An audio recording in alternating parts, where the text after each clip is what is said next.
Cerdan, vous êtes ingénieur en charge du parc officiel et des véhicules en autopartage de la métropole de Lyon.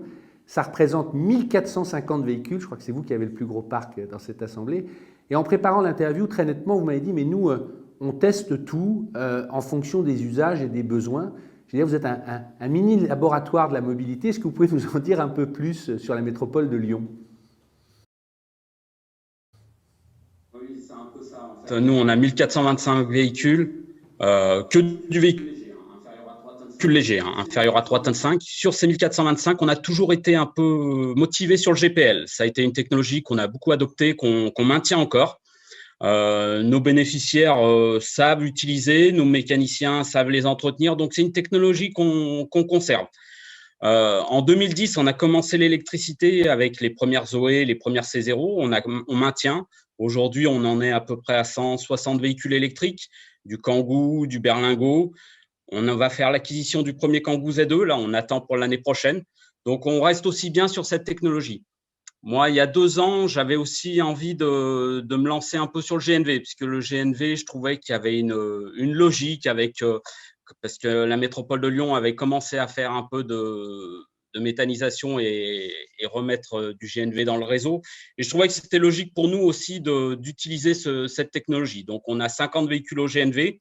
C'est une technologie qui marche très bien. Peut-être un bémol sur les approvisionnements, les stations, qui sont peut-être un petit peu pas assez réparties sur notre territoire quand même, qui est assez grand. Et comme on a quand même on travaille par secteur, on n'arrive pas à déployer cette technologie un peu de partout.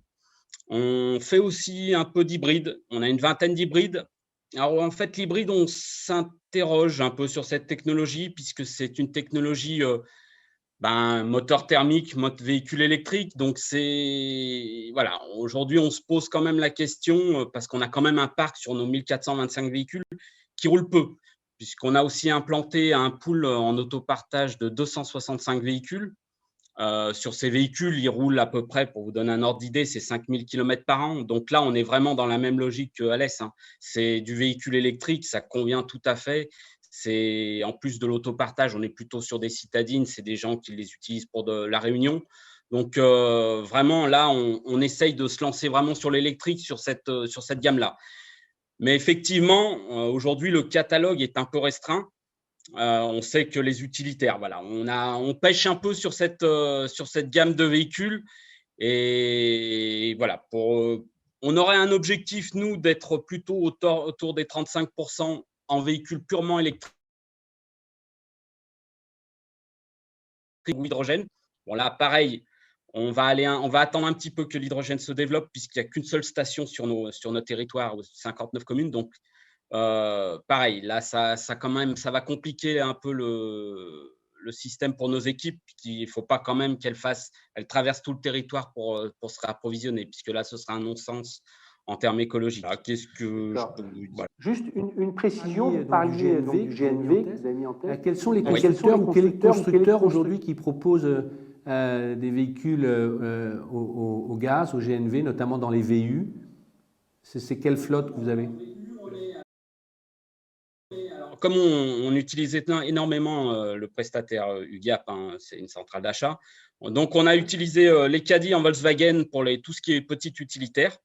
Donc là, des très bons produits. Les utilisateurs sont assez satisfaits de cette gamme de véhicules en petites camionnettes. Et sinon, on est sur de l'Iveco pour les fourgons en GNV, pour les équipes voirie et propreté. Où là, pareil, le véhicule est c'est une marque plutôt utilitaire, donc il vit assez bien la souffrance des équipes chantier. Donc, c'est plutôt un bon produit et la technologie est assez fiable. Le seul bémol, comme je disais, cette technologie, c'est l'autonomie, en fait, qui reste quand même, contrairement, voilà, on est sur des 300, 200 km.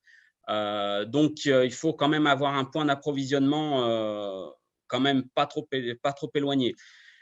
On est en train d'installer une station pour être autonome sur cette thématique, justement pour être vraiment plus efficient sur cette technologie et pouvoir encore développer le GNV. Car comme je disais, il y a quand même une logique. Moi, je trouve que comme on réinjecte du biogaz dans le réseau, de pouvoir l'utiliser, c'était vraiment cohérent pour moi.